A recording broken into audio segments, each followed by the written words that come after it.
This is a technological showcase set in the world of The Witcher 4. What you just saw and are going to see now is running on a standard PlayStation 5 at 60 FPS with ray tracing.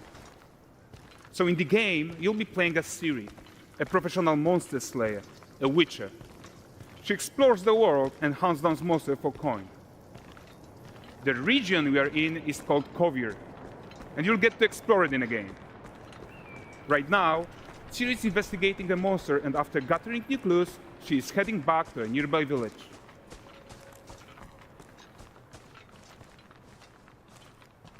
All right, everyone, meet Kelpie.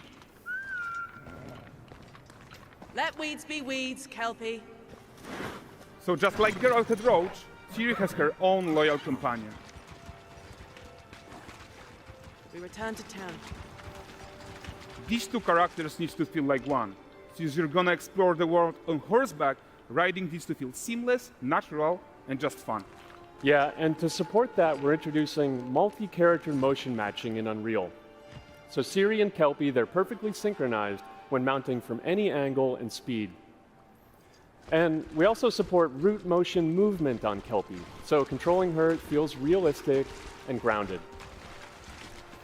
And there are also some really nice improvements to our Unreal Chaos Flesh Solver and these machine-learned deformations. So you've got realistic muscles moving and stretching under Kelpie's skin without compromising the performance there.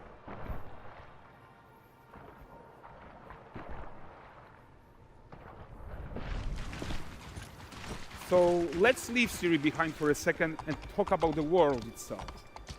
So much of the Witcher world is natural, organic, especially Kovir with its dense forest and wild nature.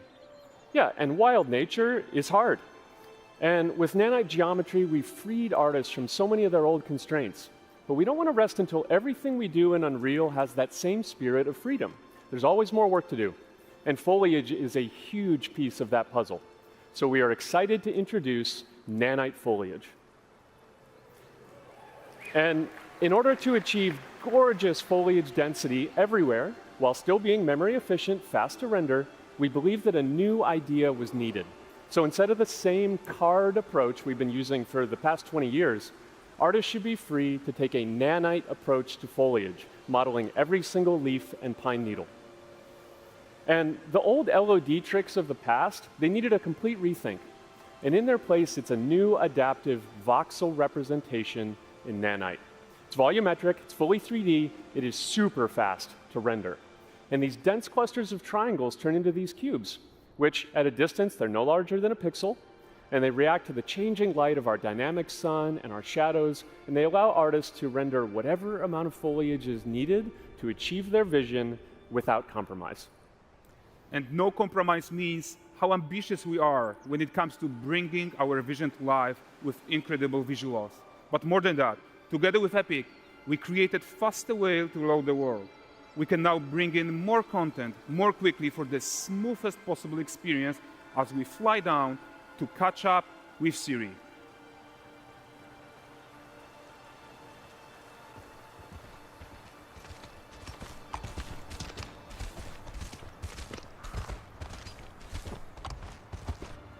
Welcome to Valdrest. So Valdrest is a port town, a hub for fishing, trade, and mining. It's one of those places where you can meet shady characters or overhear gossip from other lands. It's also where Ciri took on her current contract. High-tech, let's leave Kelpie here and explore the marketplace and food.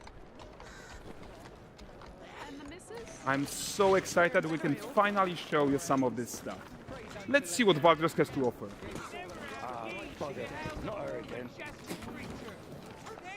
Not even at the land Exeter Fair. Now, 9 gazes while I present him with a fish. For the furry rascal will often wink, and the fair's weight grants good fortune. For this meat,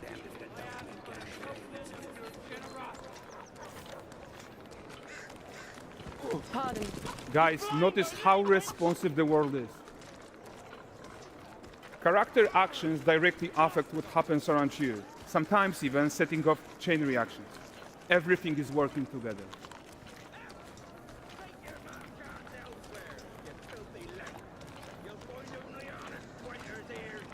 Oh, look at this poor gentleman being taught how to fly by an angry innkeeper. That's what happens when you cheat at Gwent. Last of it, is it?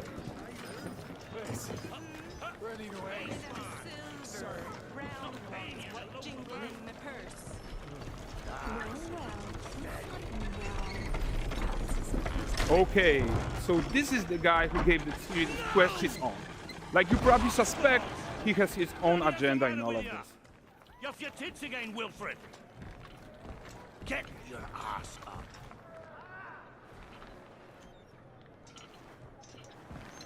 A typical day's toil. Who in? With Churres. What news of my wagons? No eternity is taking that damn salt to arrive. I found them. And, well, suffice to say, they'll not reach you. As for the salt, I found not one speck. I presume this comes as no surprise to you. Now. Kavir's smuggling trade is of no concern to me. Shush, shush, shush. The manticore that flattened your cart and devoured your men, quite the opposite. Manticore? No, them winged hellspawn dwell in the arse end of Creighton, not here. While Siri decides what to do about that merchant, let's take a look at the character technology that powers this marketplace.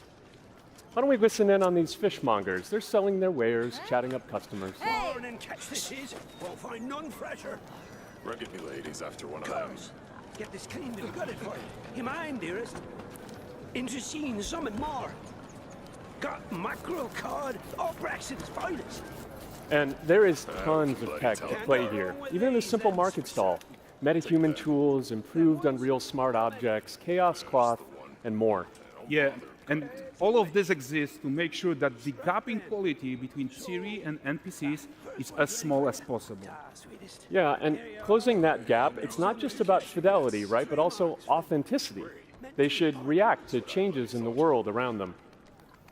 But the prisoner in pillory isn't exciting enough for Valdrest. Let's grab everyone's attention with a circus.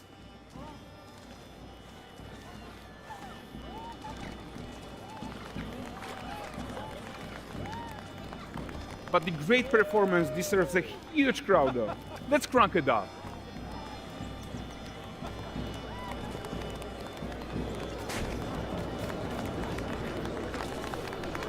So you are seeing tons of optimizations here to many of Unreal systems, including an entirely new Unreal animation framework, allowing us to fit easily in our 60 FPS budget, not just in rendering, but also with room to spare on the game thread.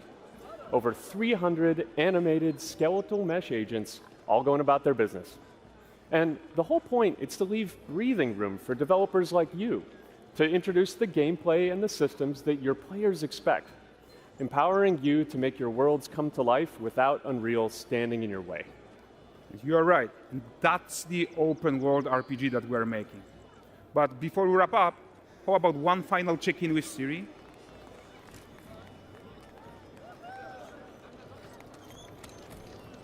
We are making this game to be the most immersive and ambitious open world Witcher game ever.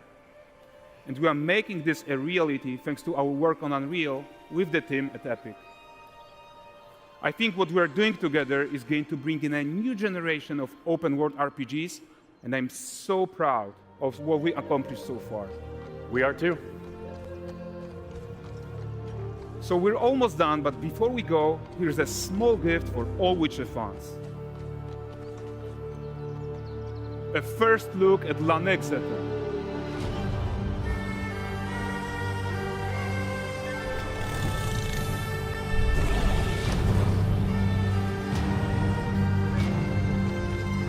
Onward, Kelpie.